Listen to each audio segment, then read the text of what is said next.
किस शैवाल का प्रयोग अंतरिक्ष यात्री प्रोटीन युक्त भोजन, जल एवं ऑक्सीजन प्राप्त करने के लिए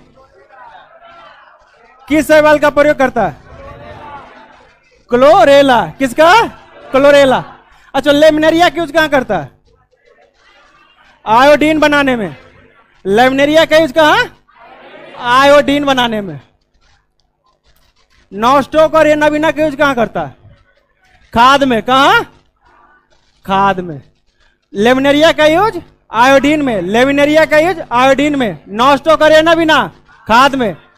और अंतरिक्ष यात्री किसका प्रयोग करता है? क्लोरेला को। अंतरिक्ष यात्री क्लोरेला।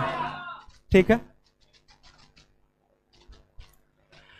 पादप जगत के किस वर्ग को वनस्पति जगत का उभयचर कहा जाता है?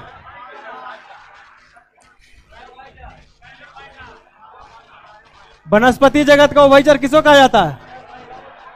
किसको? ब्रायोफाइटा। किसको? ब्रायोफाइटा।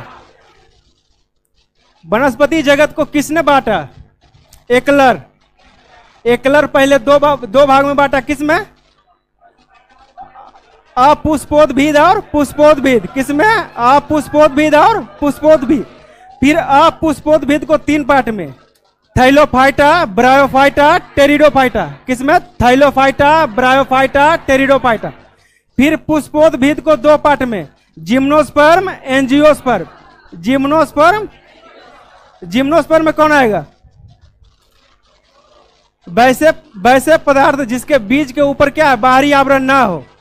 वैसे पादप जिसके बीज को ढका हुआ है, बाहरी आवरण हो, क्या होगा? एंजियोस्पर्म, जिसको बोलेंगे आवृत बीजी। तो यहां पे पूछा वनस्पति जगत का उभयचर क्या हो जाएगा? ब्रायोफाइटा।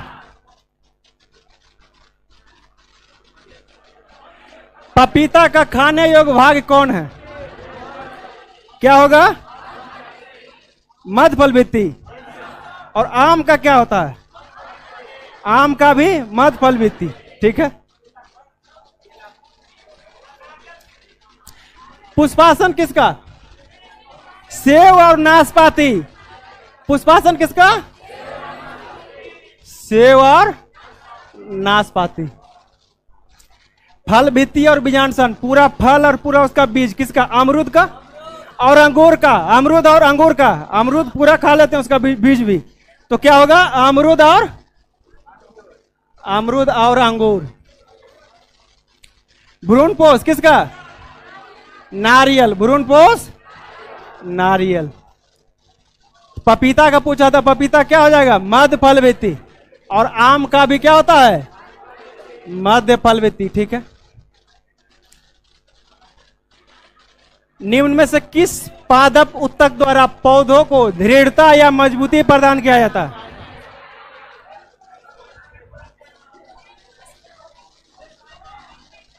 पूछ रहा दृढ़ता और मजबूती। क्या होगा? स्क्लेरेनकाइमा। क्या होगा? अच्छा, पैरेनकाइमा, कोलेनकाइमा, स्क्लेरेनकाइमा, फ्लोएम, ये सब क्या है? अस्थायी उत्तक है या विभाज्य उत्तक? अस्थायी उत्तक। विभाज्य उत्तक में कौन कौन आता है? विभाज्य उत्तक में शीर्षस्थ विभाज्य उत्तक, पार्श्व विभाज्य उत्तक और अंतर्वेशी। शीर्षस्थ क्या होता है? ऊपर और नीचे, मतलब सबसे ऊपर वाला पार्ट और जड़ को बढ़ाएगा, उसको क्या बोलेंगे? विभाज्य उत्तक। एक होता पार्श्व, किसी भी पौधा को मोटाई अगर बढ़ा रहा है तो क्या होगा? पार्श्व विभाज्य उत्तक। पौधा का मोटाई बढ़ाएगा, पार्श्व विभाज्य उत्तक। एक होता अंतर्वेशी। अंतर्वेशी का में कोई भी शाकाहारी जीव, जैसे बकरी, कोई किसी घास को खाता है तो सबसे आगे वाला पार्ट हल्का सा बढ़ता है, उसमें अंतर्वेशी उत्तक काम करता है। ठीक है। तो क्वेश्चन पूछता है कि शाकाहारी जंतु अगर किसी मतलब घास को खाया तो किस उत्तक कारण उसका वृद्धि होगा? तो अंतर्वेशी। और मोटाई किसके कारण? पार्श्व। मोटाई पार्श्व। और ऊपर नीचे वृद्धि शीर्षस्थ। ऊपर नीचे शीर्षस्थ। अस्थायी उत्तक को कितने पार्ट में? 2। किसमें किसमें?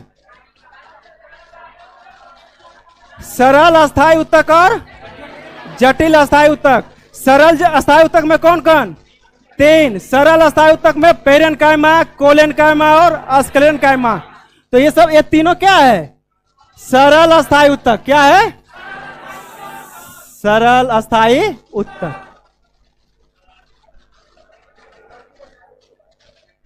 अभी फिजिकल भी करना है। पेरेंट कायमा का क्या है? भोजन को संग्रह करना। क्या है? भोजन संग्रह, याद रखेंगे। कोलन कायमा क्या है? पौधे को लचीलापन, एकदम याद करना है, पौधे को लचीलापन।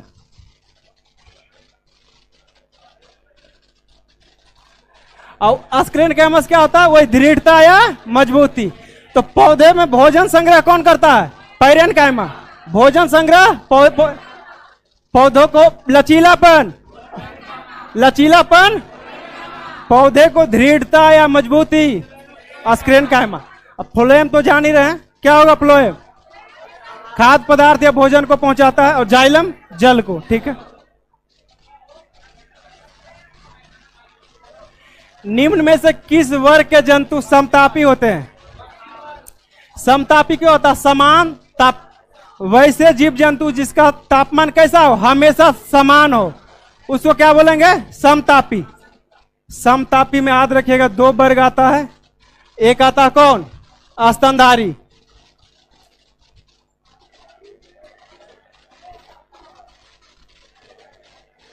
एक आता है स्तनधारी, और एक कौन आता है? पक्षी वर्ग। याद रखेंगे स्तनधारी और पक्षी क्या है? समतापी। स्तनधारी और पक्षी समतापी। और आंसर क्या हो जाएगा? डी। बाकी मत्स्य, एम्फीबिया और सरीसृप क्या होगा? असमतापी। मतलब इसको बोलते हैं कोल्ड ब्लडेड। क्या बोलते हैं? Cold blooded. इसको बोलते हैं वार्म ब्लडेड। तो मनुष्य क्या किस में आएगा? समतापी, क्योंकि क्या? स्तनधारी समतापी में आएगा।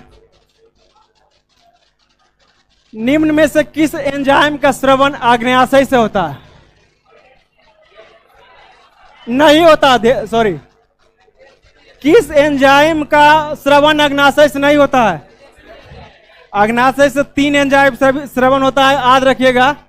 जिसका ट्रिक है ताल,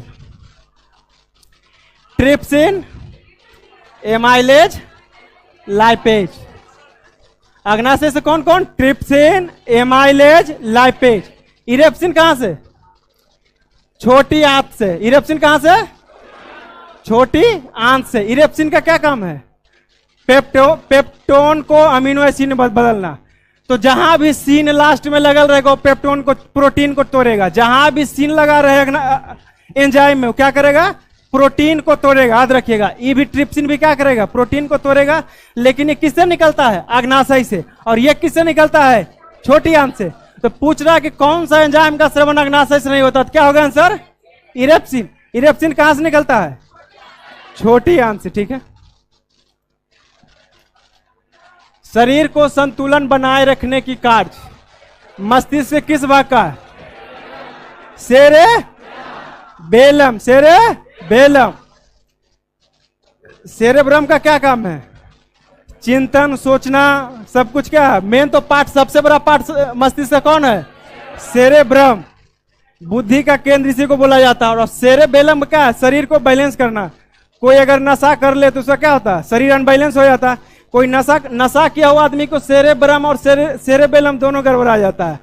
एक तो उसका शरीर अनबैलेंस होता है, और दूसरा बोलने क्या बोलेगा क्या। तो क्वेश्चन पूछा हुआ है, कोई नशा किया हुआ आदमी उसमें किस दोनों गड़बड़ा? कौन कौन? सेरेब्रम और सेरेबेलम। आज रखिएगा कार्पोरा क्वाड्रिजेमिनस। क्या देखते हैं हम लोग? कार्पोरा क्वाड्रिजेमिनस काम है देखना और सुनना। क्या है? देखना और सुनना। मेडुला ऑब्लोंगेटा, इसे क्या? उल्टी नियंत्रण का केंद्र। उल्टी नियंत्रण का।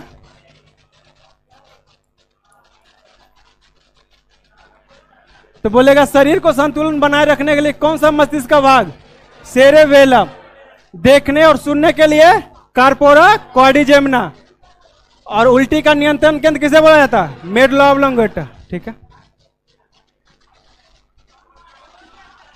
हो गया ना?